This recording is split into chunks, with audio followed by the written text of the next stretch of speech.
It was supposed to be just another Monday morning, but for Daniel Cole it had already gone sideways before the sun was fully up. He had overslept after a long night shift, rushed through getting his daughter ready for school, and spilled hot coffee all over the only clean shirt he had left. He muttered under his breath as he dabbed at the stain, knowing it was pointless. The fabric was ruined, and so was the impression he would make walking into the towering glass building where he worked. By the time he dropped his 6-year-old off at school, the auditorium doors were already closed. He could still hear the faint music from inside, her little recital, the one she had begged him not to miss this time. Daniel stood in the hallway for a moment, feeling like the world's worst father, his hand tightening around a crumpled sheet of paper. On it was a shaky drawing his daughter, Laya, had made for him the night before. 2 stick figures, one tall and one small, holding hands under a crooked rainbow. Across the top, in uneven letters, she had written, "Me and Daddy, together forever." He folded it carefully and slipped it into his pocket, as if that piece of paper could somehow hold his broken promise together. By the time he reached the skyscraper known as the Helix Tower, Daniel was running on fumes. It wasn't just any office building. People called it the future of the city. Voice-activated doors, climate controls that shifted with a word, endless screens flashing data. A billion-dollar miracle of glass and steel. But to Daniel, it was simply the place where he pushed a mop across 57 floors to keep the shine on everyone else's future. That morning, his shift had dragged longer than expected.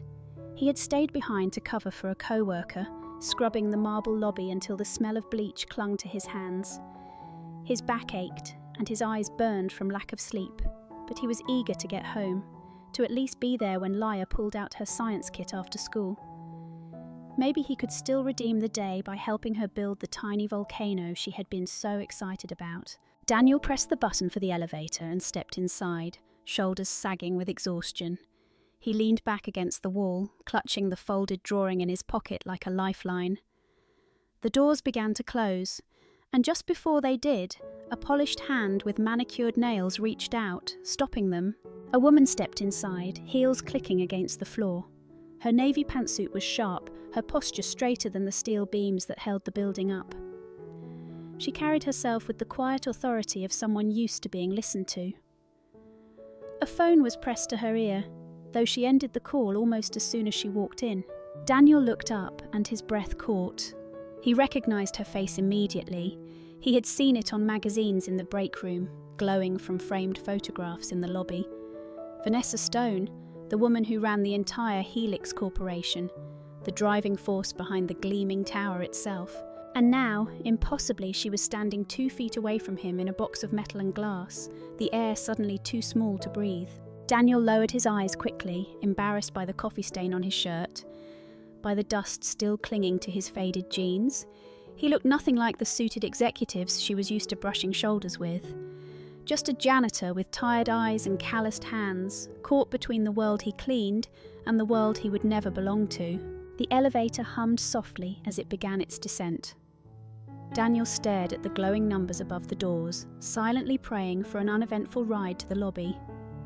But sometimes, the days that start the worst have a way of turning into the ones you never forget.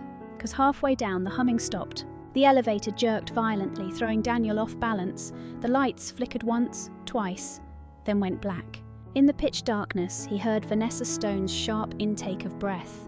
And in that moment, Daniel knew this Monday morning was about to change everything. The elevator jolted to a stop so hard Daniel had to grab the railing to steady himself. A hollow clang echoed up the shaft, then silence. The hum of the motor was gone. The lights blinked once, twice, and then the cabin sank into near darkness, lit only by a faint red glow from the emergency panel. For a few seconds, neither of them spoke. The quiet pressed in, heavy and unnatural. Daniel could hear the quick rhythm of her breathing, short, uneven, the sound of someone fighting back panic. Vanessa pulled her phone from her pocket and tapped the screen. "No signal," she muttered sharply, pressing it again, as if sheer will could force a connection. When that failed, she jabbed the emergency call button on the panel. Nothing. No buzz, no voice, no comfort. Just dead silence. she swore under her breath, then turned toward him, her outline tense against the dim red glow. Does this happen often? Daniel shook his head slowly. Not like this. Power dips, sure, but they come back. This feels different. She shifted her weight, arms crossed tight over her chest. The woman who normally had the whole city dancing to her calendar was stuck in a steel box with a janitor who smelled faintly of bleach. He could see it in her face. The disbelief, the frustration, the fight not to let fear show. Daniel cleared his throat, trying to ease the air between them. Elevators usually pick the worst times to quit, he said lightly. Kind of like cars or washing machines, always when you're in a hurry. Her head turned toward him, brows lifting. And you sound like you know that from experience. He gave a small, tired smile. Plenty. My stove died the night before my daughter's birthday last year. Ended up serving cold pizza with candles stuck in the box. She thought it was the best party ever. I thought it was the end of the world. A faint laugh escaped Vanessa, short but real. The sound surprised them both. She shook her head, still uneasy, but her shoulders eased a little. Kids, they don't see disasters the way we do. Yeah, Daniel agreed softly. His hand brushed against his pocket, where the folded crayon drawing rested like a talisman. They see magic where we only see mess. The elevator creaked suddenly, a metallic groan that made Vanessa flinch back against the wall. Dust sifted from the ceiling, and with it came a faint, acrid smell. Daniel caught it first. His stomach tightened as the bitter scent reached his nose. He tilted his head back toward the corner panel above them. In the dim light, a wisp of smoke curled down like a warning. Vanessa smelled it a second later. Her voice snapped, sharp but edged with fear. Is that smoke? Daniel didn't answer right away. He was weighing his words, knowing panic would only make things worse. Finally, he nodded once, steady. Yeah, something up there isn't happy. The air between them grew heavier, the silence louder than before. Vanessa's eyes locked on his, waiting for reassurance, but Daniel didn't sugarcoat it. This isn't just a delay, he said quietly. We might be here for a while.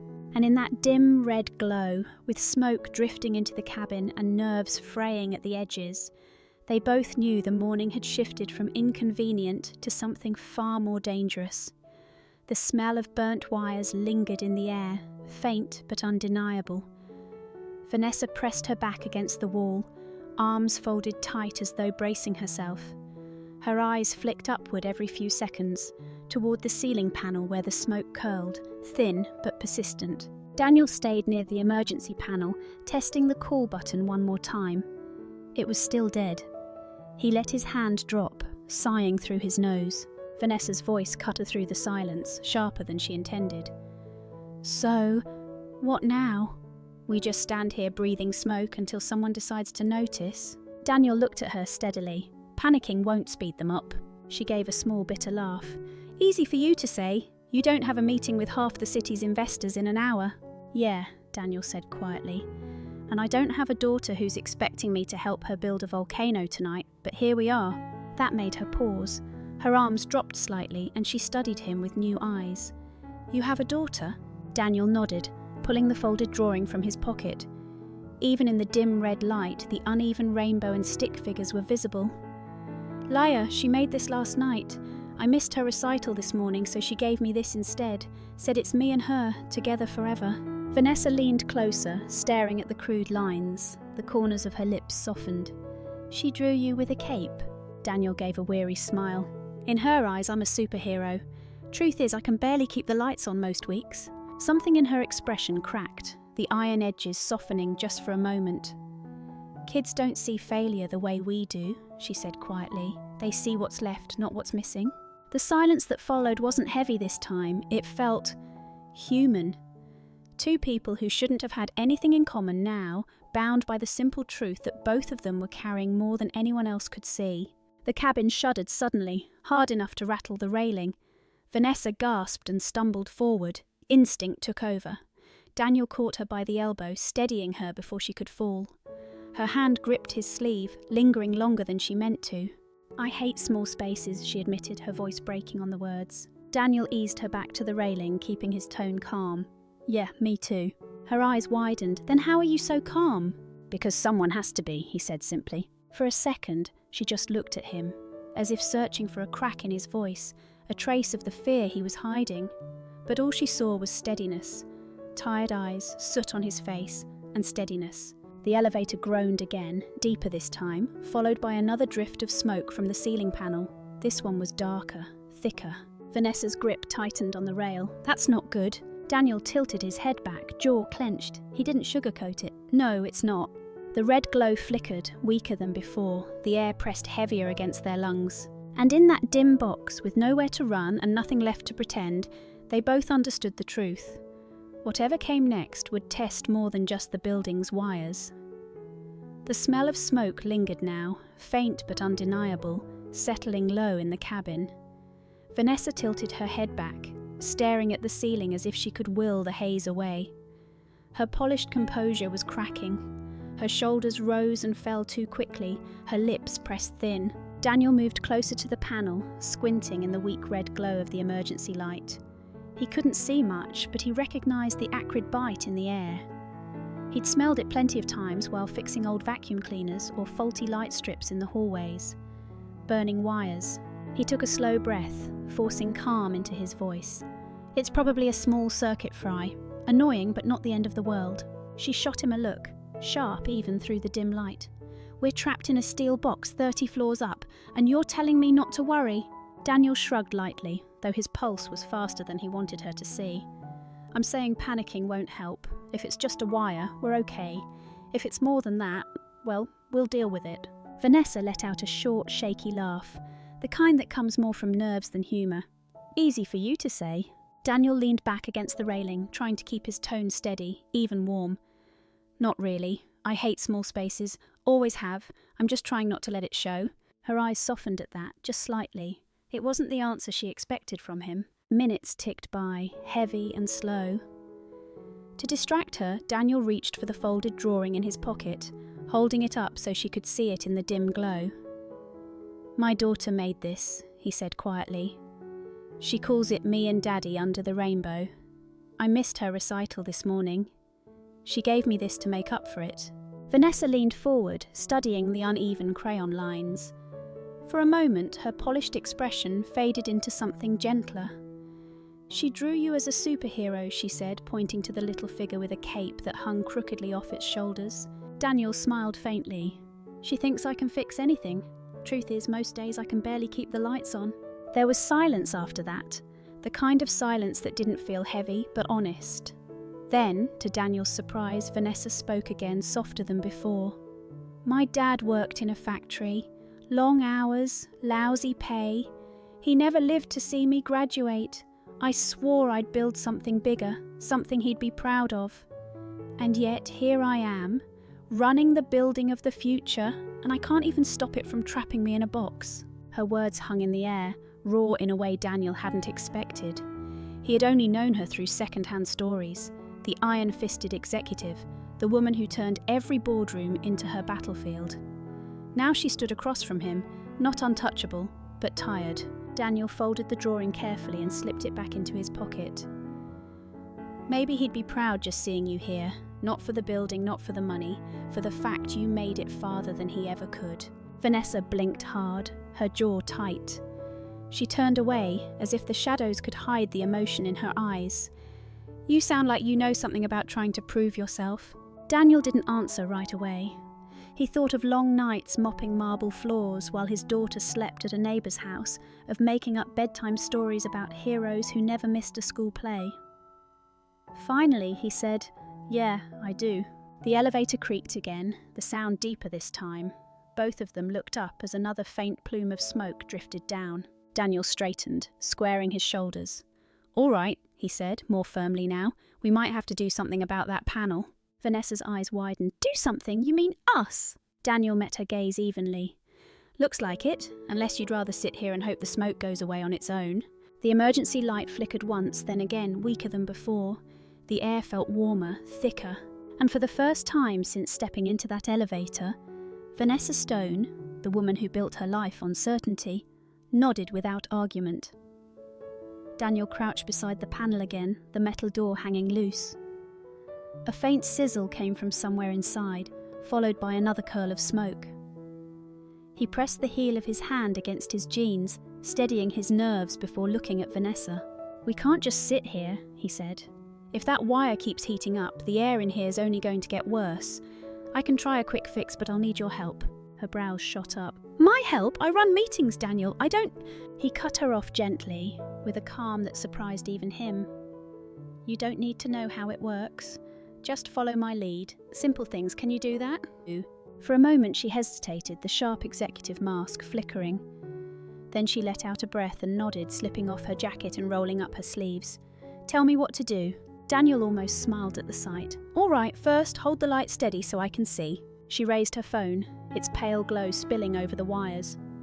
Her hand trembled, casting shaky shadows across the wall. "Good," Daniel said softly, his voice a steady anchor. "Now, see this one here? Just keep your finger pressed on it. Don't move until I say." She swallowed hard but obeyed, pressing where he pointed.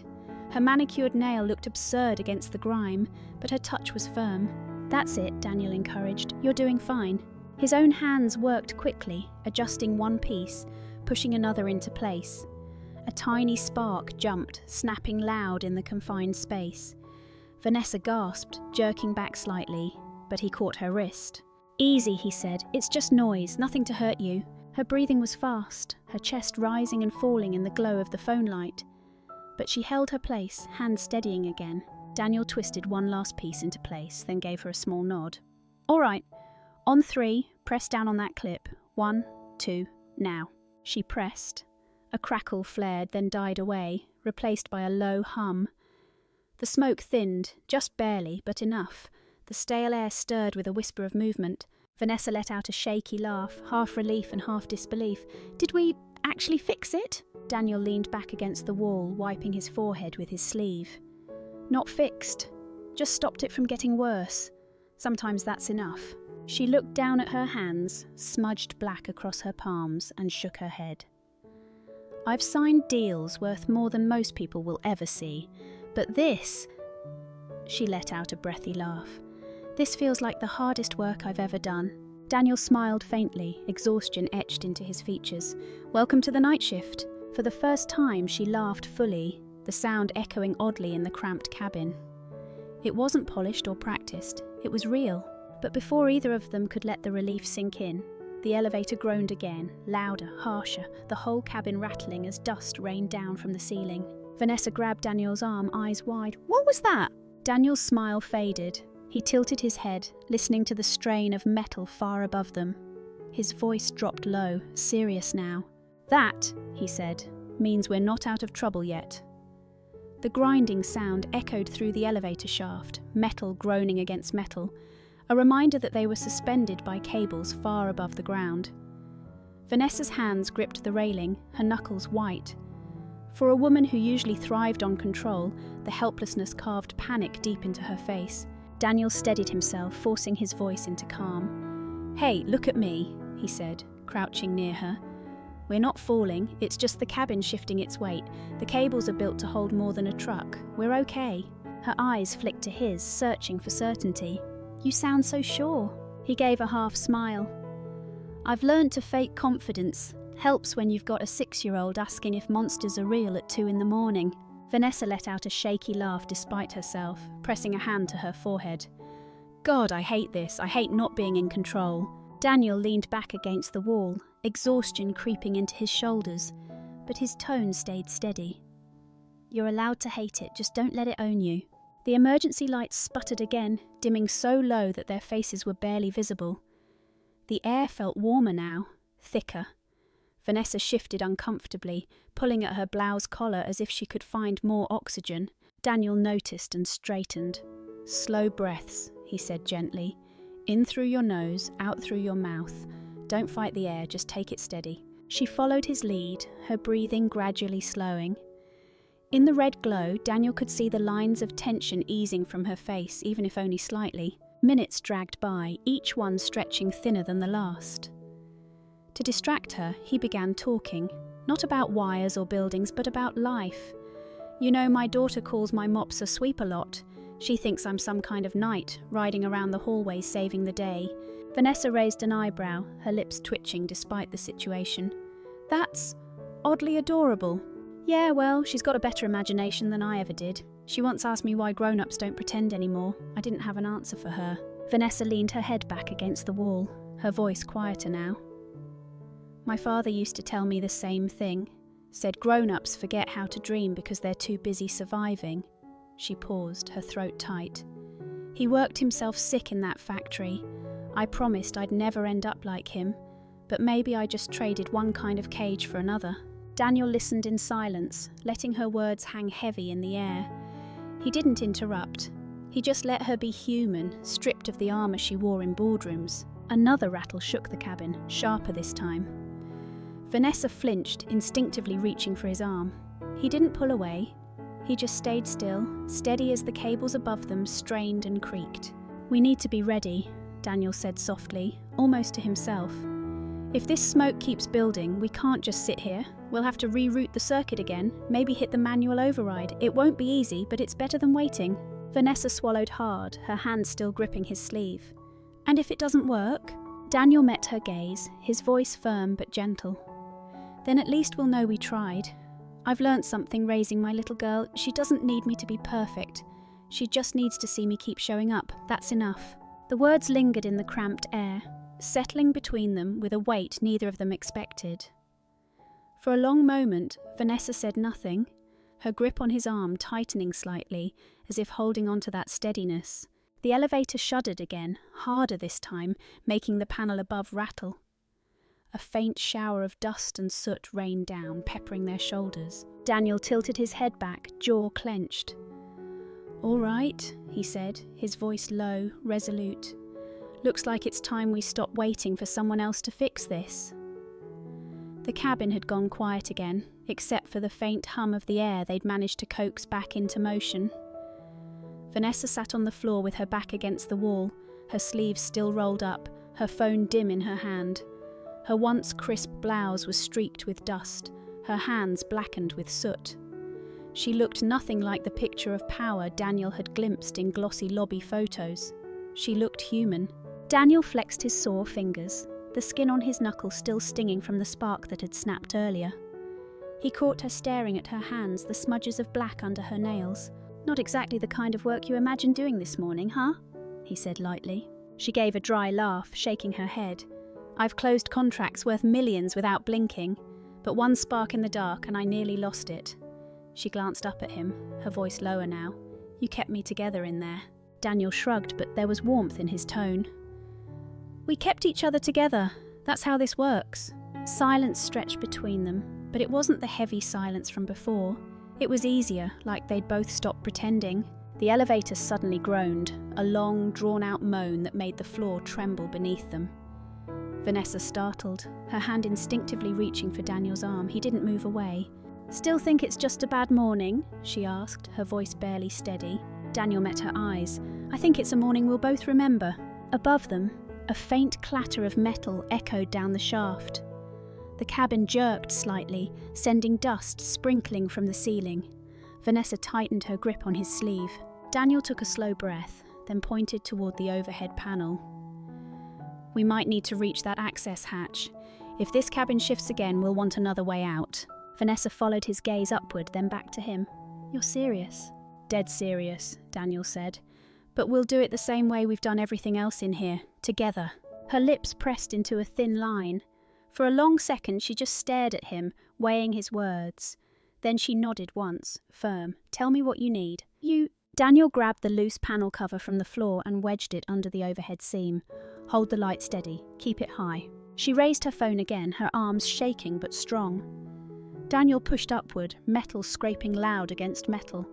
The sound made both of them wince. With a final grunt, the hatch shifted open a crack, stale heat pouring down. "Almost there," he muttered, bracing himself. Vanessa reached up without thinking, pushing with him. Their hands brushed, and for a moment neither pulled away. Together they forced the hatch wide enough for air to slip through. They dropped back down, both of them panting. Vanessa let out a shaky laugh. "You weren't kidding, that was work." Daniel grinned faintly. "Told you, night shift training." She was about to answer when the cabin lurched violently, harder than before. The overhead light flickered and died completely, leaving them in near darkness. The cables above screamed under sudden strain, the sound like steel crying out. Vanessa's breath caught. "Daniel." He steadied himself against the wall, his voice low but firm. "Hold on tight. Whatever happens next, don't let go." And in the blackness, with the whole cabin shuddering, she reached for his arm again. This time not just out of fear, but because she trusted him. The elevator jolted so violently that both of them nearly lost their footing. Vanessa clung to Daniel's arm, her breath sharp in the dark. The cables above groaned again, long and aching, like the sound of something being pulled too far. Then just as suddenly the cabin went still. For a moment, neither of them spoke. The silence pressed down, broken only by the echo of their own breathing. Vanessa's grip didn't loosen. She stayed there, her forehead almost against his shoulder, as if letting go might invite the floor to fall away. Daniel swallowed hard, keeping his voice steady. "It's holding. We're okay." She shook her head, her voice trembling. "I don't feel okay." Daniel turned slightly, just enough for her to see the calm in his face. "I get that. But you're tougher than you think. You've already proven it in here." The words seemed to reach her. Her shoulders eased, and her hand slowly slid down his sleeve, still close but no longer clutching in panic. In the near darkness, her eyes searched his, softer now. "You sound so sure of me. Why?" Daniel hesitated, then pulled the folded drawing from his pocket once more. The edges were wrinkled, the paper smudged with soot, but the rainbow and stick figures still shone through. "Because this little girl thinks I can fix anything, and if she can believe that about me, then I can believe you're stronger than you know." Vanessa's throat tightened. She looked at the crude drawing as though it were a treasure, something raw and real she hadn't touched in years. Her voice broke when she whispered, "I haven't felt this human in a long time." Before Daniel could answer, a sharp metallic bang echoed above them, then another. This time it wasn't the building straining, it was deliberate. Vanessa's head snapped upward. "What is that?" Daniel listened, hope stirring in his chest. "Rescue team," he said, almost in disbelief. The banging grew louder, more purposeful. Then a narrow beam of light cut through the darkness, sweeping across the cabin. A voice shouted down, strong and certain, "Hang tight! We've got you!" Vanessa let out a breath that turned into a shaky laugh, her hand instinctively finding Daniel's again. This time, she didn't hold on out of fear. She held on because after everything they had faced, letting go felt wrong. Metal screeched as tools forced the doors apart, inch by inch. The light grew brighter, spilling across their soot-streaked faces. When the gap was wide enough, a gloved hand reached through. "Ma'am first," one of the rescuers called. Vanessa hesitated, then looked at Daniel. For once, there was no command in her expression, no wall of power, only a quiet respect. "Come with me," she said softly. He nodded, giving her a small, tired smile. "Right behind you." She climbed through, heels scraping awkwardly on the edge. Strong arms pulled her out into the open. Daniel followed, his jeans catching dust as he hauled himself forward. The sudden brightness of the lobby made him squint. For a heartbeat, the whole room froze. Executives in tailored suits, assistants clutching tablets, security guards mid-step. Everyone stared at the woman who ran the tower, her blouse streaked with soot, standing shoulder to shoulder with the janitor they barely noticed most days. Neither spoke. They didn't have to. The picture told its own story. Two people who had walked through fire together and come out changed. And as the crowd whispered, as curious eyes followed them, Vanessa glanced sideways at Daniel and said just loud enough for him to hear, "Looks like we made it through the dark." Daniel chuckled, brushing dust from his sleeve. "Together." But even as relief washed over them, the deep creak of the building echoed once more, reminding them both that the story wasn't finished yet. The morning after the ordeal, Daniel walked into the Helix Tower with the same mop bucket, the same worn jeans, and the same tired gait. But something felt different. Eyes followed him as he crossed the lobby. People who had never spoken to him before glanced up, then quickly looked away, as if unsure what to say. He kept his head down, pushing the mop as he always did. But inside, he couldn't shake the echo of Vanessa's voice in the elevator, her hand gripping his sleeve, her whisper, "You reminded me what matters." By mid-morning, his supervisor approached, stiff and awkward. "Cole," he said, clearing his throat. "You're wanted upstairs, conference level." Daniel frowned. "Upstairs? What for?" His supervisor shrugged. Don't ask me, just don't be late. The elevator ride up felt longer than all the hours he'd spent trapped in one the night before. When the doors opened on the 50th floor, Daniel stepped out onto carpet so soft it felt wrong under his work boots. He followed the sound of voices until he reached the large boardroom, its walls of glass overlooking the city. Inside, executives in tailored suits sat around a gleaming table. At the head stood Vanessa Stone. She looked different than usual, her clothes crisp again, hair pulled neatly back, but Daniel caught a faint trace of something new in her eyes. Less distance, more weight. Conversations died as he entered. Dozens of eyes turned toward him, confusion etched across their faces. What was the janitor doing here? Vanessa raised a hand. "This is Daniel Cole," she said calmly. "Some of you already know what happened last night. When the systems failed, Daniel didn't panic. He worked with me to keep things under control, and he reminded me of something I had forgotten." The room was silent, waiting. She continued, "We build towers and systems we call flawless. But flawless doesn't exist. Machines fail, wires burn, and when they do, the people who really know this building are the ones who keep it standing." Her gaze swept the table, sharp as ever. "From today on, I want people like Daniel, the ones on the ground, in the room when we talk about improvements, not as figureheads, as voices we actually hear." A ripple of discomfort moved through the suits. Some frowned, others exchanged doubtful glances. Daniel felt the heat rise in his chest. He wanted to disappear back into the service corridor, back into the world where no one stared at him like this. Vanessa glanced his way, her voice softening just enough.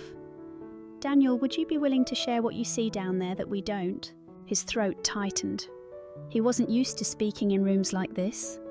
He thought of Laia, of the rainbow drawing, of her calling him a superhero when all he really did was mop floors and make ends meet.